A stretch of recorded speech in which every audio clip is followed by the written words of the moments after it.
ಎಲ್ಲರಿಗೂ ನಮಸ್ಕಾರ ಸ್ನೇಹಿತರೆ. ಇವತ್ತಿನ ಈ ವಿಡಿಯೋದಲ್ಲಿ ಶ್ರಾವಣ ಸೋಮವಾರದ ವ್ರತ ಮತ್ತು ಶಿವಪೂಜೆಯನ್ನು ಹೇಗೆ ಮಾಡಬೇಕು, ಪೂಜೆಗೆ ಬೇಕಾಗುವ ಮುಖ್ಯ ಸಾಮಗ್ರಿಗಳು ಯಾವುವು ಹಾಗೂ ಪೂಜಾ ವಿಧಾನವೇಗೆ, ಈ ದಿನ ಉಪವಾಸದ ನಿಯಮಗಳನ್ನು ಹೇಗೆ ಆಚರಣೆ ಮಾಡಬೇಕು, ಶ್ರಾವಣ ಸೋಮವಾರದ ವಿಶೇಷತೆಗಳೇನು, ಶ್ರಾವಣ ಸೋಮವಾರದಲ್ಲಿ ಯಾವ ನಿಯಮಗಳನ್ನು ಅನುಸರಿಸಬೇಕು ಹಾಗೂ ಶ್ರಾವಣ ಸೋಮವಾರದ ದಿನಾಂಕಗಳ ಬಗ್ಗೆ ಸಂಪೂರ್ಣ ಮಾಹಿತಿಯನ್ನು ಇವತ್ತಿನ ಈ ವಿಡಿಯೋ ಮೂಲಕ ತಿಳಿದುಕೊಳ್ಳೋಣ ಸ್ನೇಹಿತರೆ. ಶ್ರಾವಣ ಸೋಮವಾರದ ವ್ರತ ಮತ್ತು ಶಿವಪೂಜಾ ವಿಧಾನವನ್ನು ಅತ್ಯಂತ ಭಕ್ತಿ ಮತ್ತು ಶ್ರದ್ಧೆಯಿಂದ ಆಚರಣೆ ಮಾಡುತ್ತೇವೆ.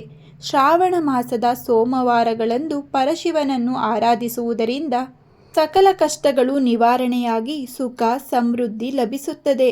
ಶ್ರಾವಣ ಮಾಸದಲ್ಲಿ ಬರುವ ಪ್ರತಿಯೊಂದು ಸೋಮವಾರವೂ ಸನಾತನ ಧರ್ಮದಲ್ಲಿ ವಿಶೇಷ ಮಹತ್ವವನ್ನು ಹೊಂದಿದೆ.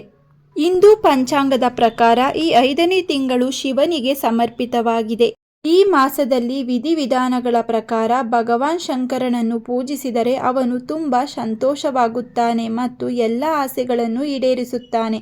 2026ನೇ ಇಸವಿಯಲ್ಲಿ ಶ್ರಾವಣ ಮಾಸವು ಆಗಸ್ಟ್ 13, 2026ರಂದು ಗುರುವಾರ ಪ್ರಾರಂಭವಾಗಿ ಸೆಪ್ಟೆಂಬರ್ 11ನೇ ತಾರೀಕು 2026ರಂದು ಮುಕ್ತಾಯಗೊಳ್ಳುತ್ತದೆ.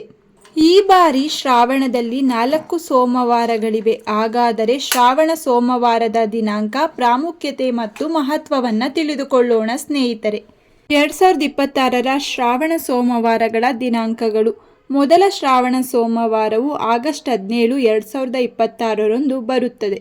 ಎರಡನೇ ಶ್ರಾವಣ ಸೋಮವಾರ ಆಗಸ್ಟ್ 24, 2026ರಂದು ಬರುತ್ತದೆ. ಮೂರನೇ ಶ್ರಾವಣ ಸೋಮವಾರವು ಆಗಸ್ಟ್ 31ನೇ ತಾರೀಕು 2026ರಂದು ಬರುತ್ತದೆ. ನಾಲ್ಕನೇ ಶ್ರಾವಣ ಸೋಮವಾರವು ಸೆಪ್ಟೆಂಬರ್ 7ನೇ ತಾರೀಕು 2026ರಂದು ಆಚರಣೆ ಮಾಡುತ್ತೇವೆ. ಶ್ರಾವಣ ಸೋಮವಾರದ ಧಾರ್ಮಿಕ ಮಹತ್ವವೆಂದರೆ ಶಿವನ ಪ್ರೀತಿಯ ದಿನ. ಪುರಾಣಗಳ ಪ್ರಕಾರ ಸಮುದ್ರ ಮಂಥನದ ಸಮಯದಲ್ಲಿ ಸೃಷ್ಟಿಯನ್ನು ರಕ್ಷಿಸಲು ಭಗವಾನ್ ಶಿವನು ಹಾಲಾಹಲ ವಿಷವನ್ನು ಕುಡಿದದ್ದು ಇದೇ ಶ್ರಾವಣ ಮಾಸದಲ್ಲಿ. ವಿಷದ ಉರಿಯನ್ನು ತಂಪಾಗಿಸಲು ದೇವತೆಗಳು ಶಿವನಿಗೆ ಗಂಗಾಜಲವನ್ನು ಅರ್ಪಿಸಿದರು. ಆದ್ದರಿಂದ ಈ ತಿಂಗಳು ಶಿವನ ಆರಾಧನೆಗೆ ಶ್ರೇಷ್ಠವಾಗಿದೆ. ಶ್ರಾವಣ ಸೋಮವಾರಗಳು ಹಿಂದೂ ಧರ್ಮದಲ್ಲಿ ವಿಶೇಷವಾಗಿ ಭಗವಾನ್ ಶಿವನ ಆರಾಧನೆಯಲ್ಲಿ ಅತ್ಯಂತ ಪವಿತ್ರ ಮತ್ತು ಮಹತ್ವದ ದಿನಗಳಾಗಿವೆ. ಶ್ರಾವಣ ಮಾಸದ ಪ್ರತಿ ಸೋಮವಾರವು ಶಿವನಿಗೆ ಅತ್ಯಂತ ಪ್ರಿಯವಾದ ದಿನವಾಗಿದ್ದು, ಭಕ್ತರು ಈ ದಿನಗಳಲ್ಲಿ ವಿಶೇಷ ಪೂಜೆ, ಉಪವಾಸ ವ್ರತವನ್ನು ಮಾಡುತ್ತೇವೆ. ಇಷ್ಟಾರ್ಥ ಸಿದ್ಧಿ. ಈ ದಿನದಂದು ಭಕ್ತಿಯಿಂದ ಉಪವಾಸ ಇದ್ದು ಶಿವನನ್ನು ಪೂಜಿಸುವುದರಿಂದ ದೀರ್ಘಕಾಲದ ಕಷ್ಟಗಳು ದೂರವಾಗಿ ಸುಖ ಸಮೃದ್ಧಿ ಮತ್ತು ಮನೋಕಾಮನೆಗಳು ಈಡೇರುತ್ತವೆ. ಶ್ರಾವಣ ಸೋಮವಾರದ ಪೂಜೆಯ ಪೂರ್ವ ಸಿದ್ಧತೆ. ಮುಂಜಾನೆ ಸೂರ್ಯೋದಯಕ್ಕೂ ಮುನ್ನ ಎದ್ದು ಸ್ನಾನ ಮಾಡಿ ಮಡಿ ಬಟ್ಟೆಗಳನ್ನು ಧರಿಸಿಕೊಳ್ಳಬೇಕು. ಪೂಜಾ ಸ್ಥಳ ಮತ್ತು ಇಡೀ ಮನೆಗೆ ಗಂಗಾಜಲವನ್ನು ಸಿಂಪಡಿಸಿ ಶುದ್ಧಗೊಳಿಸಿಕೊಳ್ಳಬೇಕು. ಸೂರ್ಯನಿಗೆ ಅರ್ಘ್ಯ. ಮೊದಲು ಸೂರ್ಯದೇವರಿಗೆ ತಾಮ್ರದ ಪಾತ್ರೆಯಿಂದ ನೀರನ್ನು ಅರ್ಪಿಸಿ ಪ್ರಾರ್ಥನೆ ಮಾಡಿಕೊಳ್ಳಬೇಕು.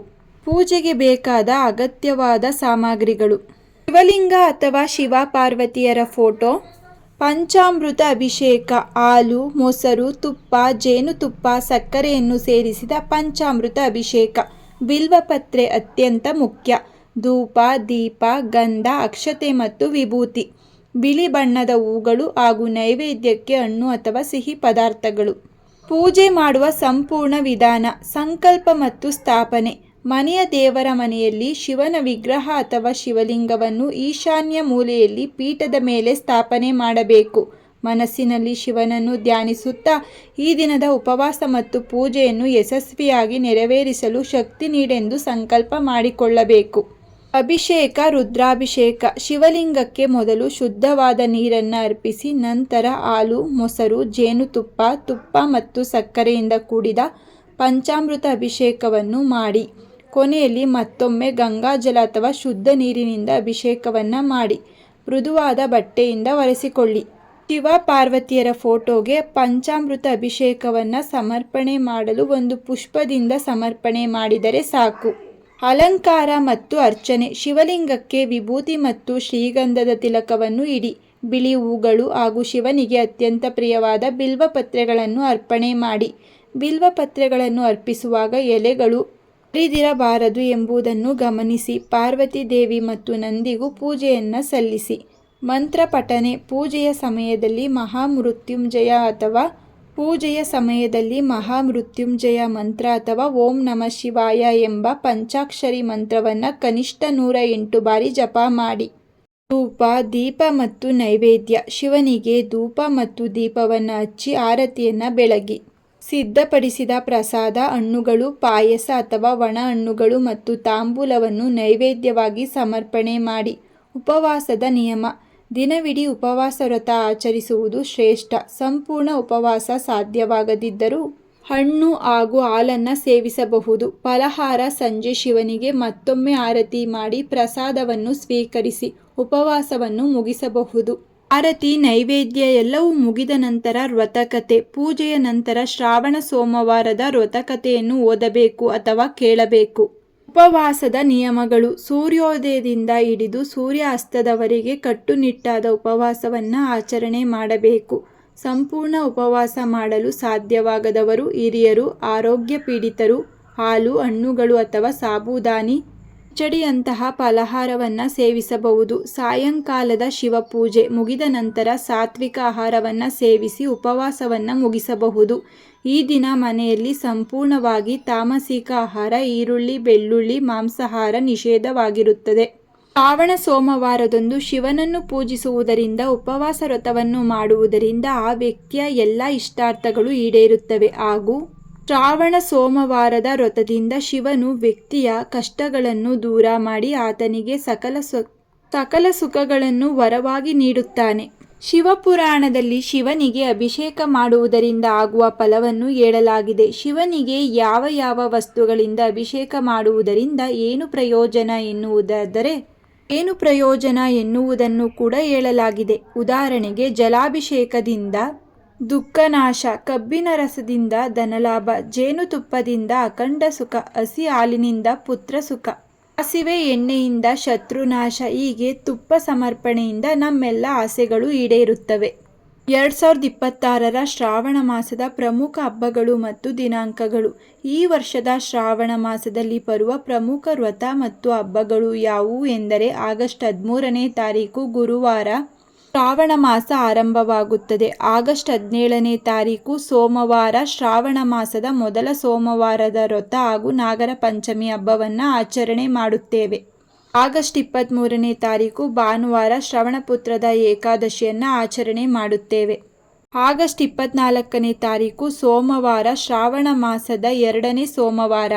ಆಗಸ್ಟ್ 28 ಶುಕ್ರವಾರ ಅತ್ಯಂತ ಸೌಭಾಗ್ಯದಾಯಕ ವರಮಹಾಲಕ್ಷ್ಮಿ ವ್ರತ ಹಾಗೂ ರಕ್ಷಾಬಂಧನ ರಾಖಿ ಹಬ್ಬ. ಇದೇ ದಿನ ಚಂದ್ರಗ್ರಹಣವಿದ್ದರೂ ಭಾರತಕ್ಕೆ ಇದರ ಸೂತಕ ಇರುವುದಿಲ್ಲ. ಆಗಸ್ಟ್ 31ನೇ ತಾರೀಕು ಸೋಮವಾರ ಶ್ರಾವಣ ಮಾಸದ 3ನೇ ಸೋಮವಾರ. ಸೆಪ್ಟೆಂಬರ್ 4ನೇ ತಾರೀಕು ಶುಕ್ರವಾರ ಶ್ರೀಕೃಷ್ಣ ಜನ್ಮಾಷ್ಟಮಿ ಅಥವಾ ಗೋಕುಲಾಷ್ಟಮಿ. ಸೆಪ್ಟೆಂಬರ್ 7ನೇ ತಾರೀಕು ಸೋಮವಾರ ಶ್ರಾವಣ ಮಾಸದ 4ನೇ ಕೊನೆಯ ಸೋಮವಾರ. ಸೆಪ್ಟೆಂಬರ್ 10ನೇ ತಾರೀಕು ಗುರುವಾರ ಶ್ರಾವಣ ಅಮಾವಾಸ್ಯೆ. ಶ್ರಾವಣ ಮಾಸ ಮುಕ್ತಾಯ. ಶಿವನ ಆರಾಧನೆ. ಶ್ರಾವಣ ಸೋಮವಾರಗಳು ಶಿವನಿಗೆ ಅತ್ಯಂತ ಪ್ರಿಯವಾದ ದಿನಗಳು. ಈ ದಿನಗಳಲ್ಲಿ ಭಕ್ತರು ಉಪವಾಸ ಇದ್ದು ಶಿವಲಿಂಗಕ್ಕೆ ಜಲಾಭಿಷೇಕ, ಕ್ಷೀರಾಭಿಷೇಕ ಹಾಗೂ ರುದ್ರಾಭಿಷೇಕಗಳನ್ನು ಮಾಡುತ್ತೇವೆ. ಶ್ರಾವಣ ತಿಂಗಳಿನಲ್ಲಿ ಮಾಂಸಾಹಾರ, ಈರುಳ್ಳಿ ಮತ್ತು ಬೆಳ್ಳುಳ್ಳಿಯನ್ನು ತ್ಯಜಿಸಿ ಸಂಪೂರ್ಣ ಸಾತ್ವಿಕ ಆಹಾರವನ್ನು ಸೇವಿಸಬೇಕು. ಸ್ನೇಹಿತರೆ, ಇವತ್ತಿನ ಈ ವಿಡಿಯೋದಲ್ಲಿ ಶ್ರಾವಣ ಸೋಮವಾರದ ವಿಶೇಷತೆ, ಶಿವನ ಪೂಜೆ ಹೇಗೆ ಮಾಡುವುದು ಹಾಗೂ ಶ್ರಾವಣ ಸೋಮವಾರದಂದು ಶಿವನನ್ನು ಪೂಜಿಸುವುದು ಹೇಗೆ, ಶ್ರಾವಣ ಸೋಮವಾರದ ದಿನ ಶಿವಪೂಜೆ ಮಾಡುವುದರ ಪ್ರಯೋಜನವೇನು, ಈ ಮಾಸದ ಮಹತ್ವವೇನು, ಶಿವನ ಪೂಜೆ ಮಾಡುವಾಗ ಯಾವ ಮಂತ್ರಗಳನ್ನು ಪಠಿಸಬೇಕು, ಶ್ರಾವಣ ಮಾಸ ಯಾವಾಗ ಆರಂಭವಾಗುತ್ತದೆ, ಯಾವಾಗ ಮುಕ್ತಾಯವಾಗುತ್ತದೆ, ಪ್ರಾಮುಖ್ಯತೆ ಏನು ಎಂಬ ಎಲ್ಲ ಮಾಹಿತಿಯನ್ನು ಇವತ್ತಿನ ಈ ವಿಡಿಯೋದಲ್ಲಿ ಸಂಪೂರ್ಣವಾಗಿ ತಿಳಿಸಿದ್ದೇವೆ. ಸ್ನೇಹಿತರೆ, ಇವತ್ತಿನ ಈ ಮಾಹಿತಿ ನಿಮಗೆ ಇಷ್ಟವಾಗಿದ್ದಲ್ಲಿ ಈ ವಿಡಿಯೋವನ್ನು ಲೈಕ್ ಮಾಡಿ, ಹಾಗೆ ನಿಮ್ಮ ಫ್ಯಾಮಿಲಿ ಮತ್ತು ಫ್ರೆಂಡ್ಗೆ ಶೇರ್ ಮಾಡಿ. ಇದೇ ರೀತಿಯ ಮತ್ತಷ್ಟು ಮಾಹಿತಿಗಾಗಿ ನಮ್ಮ ಚಾನಲನ್ನು ಸಬ್ಸ್ಕ್ರೈಬ್ ಮಾಡಿಕೊಳ್ಳಿ. ಮತ್ತೆ ಸಿಗೋಣ ಮತ್ತೊಂದು ಮಾಹಿತಿಯ ಮೂಲಕ. ಎಲ್ಲರಿಗೂ ಧನ್ಯವಾದಗಳು.